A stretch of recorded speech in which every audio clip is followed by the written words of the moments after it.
God doesn't want me worrying about anything. Nothing, nada, zip, zero. Philippians 4:6, don't worry about anything. That's pretty clear. Instead, pray about everything. We've talked about this many times. You can pray or you can panic. If you're not praying, you're panicking. You can worry or you can worship.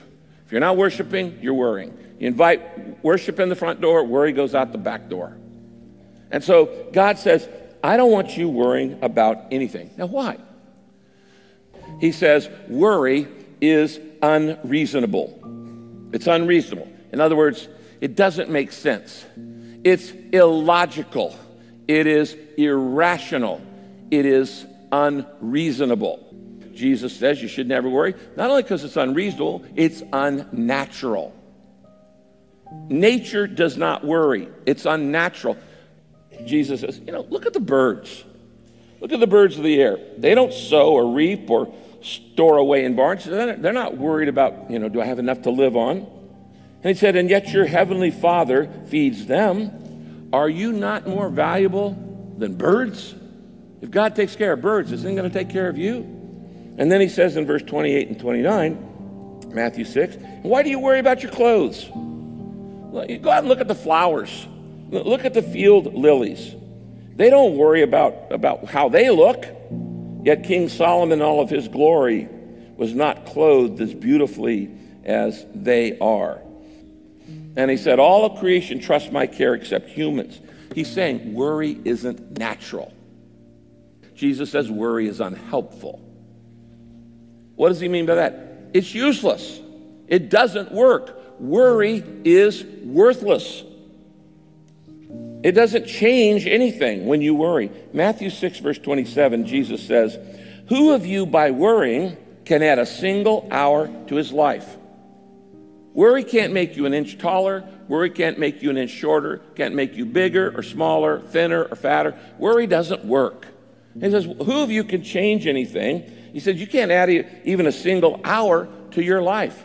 Worry about any problem in your life will never move you one step toward that situation. Worry is worthless.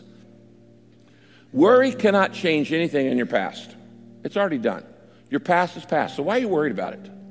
Worry cannot control your future. No matter how much you think you can, you're not controlling it by worrying about it. So if it can't change the past and it can't control the future, what does it do? Messes up today. And he says there's no need to worry because your heavenly Father will take care of you. When I was a kid, if I had any need in my life, I didn't worry about it. I just went to my dad. I said, Dad, I need this, or Mom, I need this.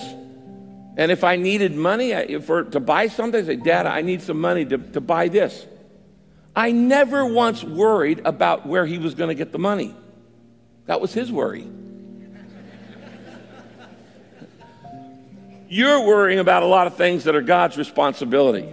Worry is assuming responsibility that God never intended for you to have.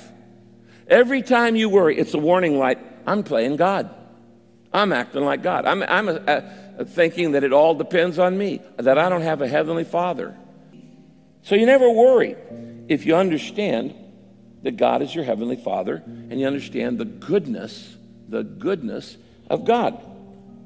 Matthew 6, verse 30 says this, if God cares so wonderfully, even for the flowers that are here today and gone tomorrow, in other words, they're only going to bloom for a few days and then they're gone, but your life lasts decades. If God cares so wonderfully even for the flowers that are here today and gone tomorrow, won't he surely care for you? You see, what he's saying here is that God has assumed responsibility for the needs in your life. And he cares for you because he says you are valuable. You have value. You want to know how much you value? Look at the cross. Jesus died for you on the cross. That shows how much value you have to God. You're not junk.